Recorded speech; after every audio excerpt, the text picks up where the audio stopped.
Assalamualaikum warahmatullahi taala wabarakatuh. Saya Erik Jainuddin dari SMP 5 Cipongkor, calon guru penggerak angkatan 9 dari Kabupaten Bandung Barat. Pada kesempatan ini, izinkan saya menyampaikan koneksi antar materi, kesimpulan, dan refleksi modul 1.1.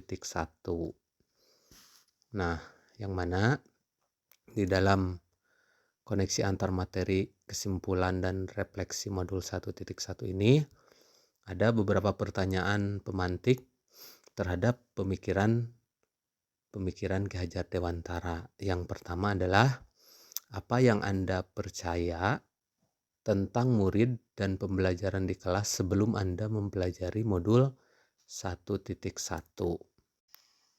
Saya akan memaparkan hasil pengalaman saya sebelum memahami modul 1.1 ini, di mana saya akan menjelaskan metode pengajaran yang saya lakukan sebelum mempelajari modul 1.1 ini. Pada saat saya melakukan pengajaran di kelas, waktu itu kebanyakan saya menyamaratakan kondisi peserta didik dan cenderung tidak terlalu memandang kodrat alam dari peserta didik tersebut. Dan pengajaran yang saya lakukan hanya untuk memenuhi ketercapaian kompetensi dasar dan untuk KKM mata pelajaran yang saya ampu. Serta jika murid melakukan beberapa kekeliruan ataupun kesalahan, misalkan seperti bolos, tidak mengerjakan tugas, ataupun misalkan bermain pada saat jam pelajaran, tidur di kelas, atau tidak memperhatikan saat saya menjelaskan. Nah, biasanya saya melakukan peneguran gitu terhadap siswa tersebut. Memang sih dengan hukuman-hukuman ringan ya untuk efek jera. Seperti misalkan menegur di depan murid-murid yang lain gitu. Ya sebenarnya ini tujuannya untuk ke arah yang lebih baik. Nah, mereka saya anggap bisa berubah dalam sikap dan ketaatan kepada saya gitu. Namun perubahan yang terjadi cuman ternyata itu hanya didasari oleh rasa takut yang bersifat sementara, bukan atas kesadaran dari pribadinya. Saya belum sepenuhnya menyadari akan keberadaan kodrat alam sang anak pada waktu itu, sehingga kadang sering marah gitu ya ke anak, karena ya itu tadi tujuannya untuk perbaikan mereka. Itu pada saat kondisi sebelum saya mempelajari modul 1.1. Nah, yang kedua adalah di sini ada pertanyaan pemantiknya, apa yang berubah dari pemikiran atau perilaku Anda setelah mempelajari modul ini? Yang telah merubah pemikiran ataupun perilaku setelah mempelajari modul 1.1 ini, saya melihat di sini menurut Ki Hajar Dewantara bahwasanya pembelajaran itu kan harus menuntun ya, di mana anak diberi kebebasan, namun pendidik harus sebagai pamong gitu. Nah, dalam memberi tuntunan dan arahan agar tidak kehilangan arah itu untuk jati diri dari si peserta didik ini. Seorang pamong dapat memberi tuntunan agar anak dapat menemukan kemerdekaan dalam belajar. Nah, ini berarti artinya kita sebagai pendidik harus mengarahkan peserta didik kita dan mengetahui keadaan kodrat alam ya, kodrat zamannya, sehingga diharapkan kita sebagai pendidik itu lebih sabar dan ikhlas. Karena dalam konsepnya kita itu kan harus membahagiakan murid, harus mengutamakan murid gitu. Tujuan utamanya adalah kita pendidikan yang berfokus pada murid.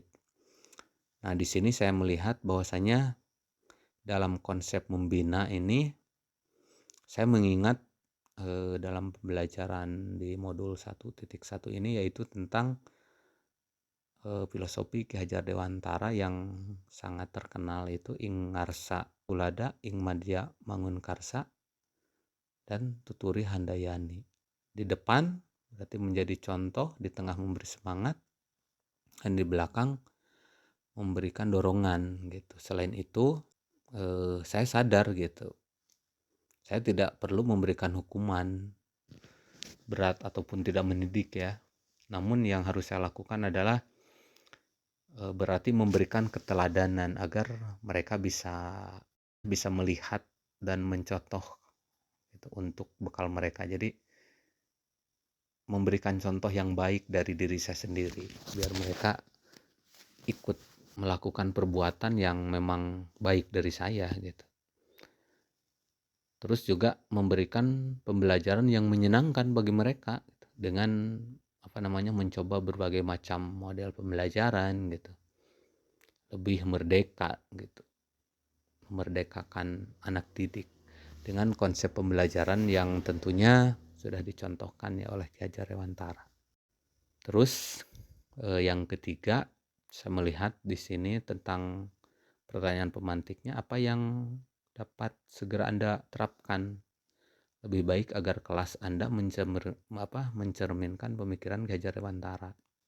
Yang segera bisa saya terapkan dari pemikiran-pemikiran Ki Hajar Dewantara tersebut, tidak memberikan hukuman-hukuman ya kepada siswa. Lebih sabar gitu dalam membimbing, mengenali itu harus lebih dalam tentang karakter dan latar belakang siswa. Baik itu mungkin dilihat dari asal keluarganya gitunya, lingkungannya, dengan lebih intens menjalin komunikasi dengan orang tua.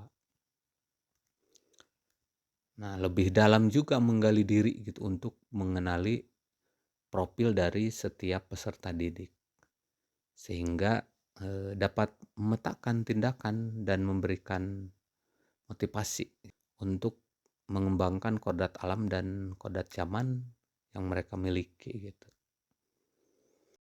Memberikan pembelajaran yang menyenangkan bagi siswa melalui pemilihan media pembelajaran yang bervariasi dan menarik ya.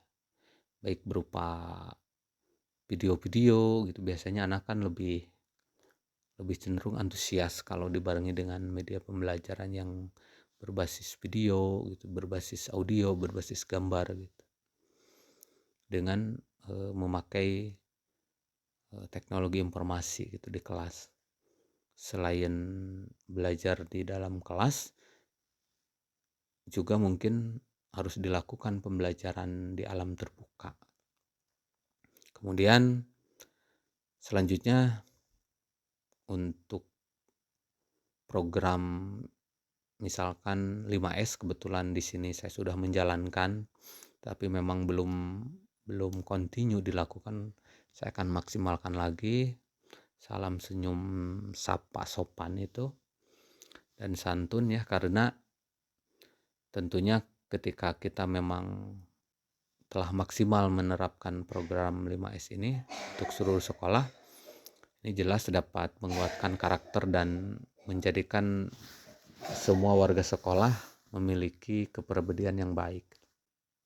Betul-betul mengajarkan siswa bersikap saling menghormati satu sama lain.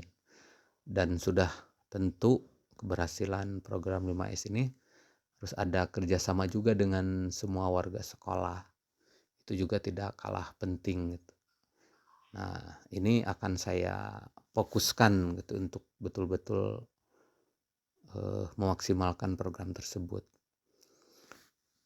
Nah, itu demikian kesimpulan dan refleksi saya tentang pemikiran Ki Hajar Dewantara, koneksi antar materi dari modul 1.1. Terima kasih. Mohon maaf kurang lebihnya. Assalamualaikum warahmatullahi taala wabarakatuh.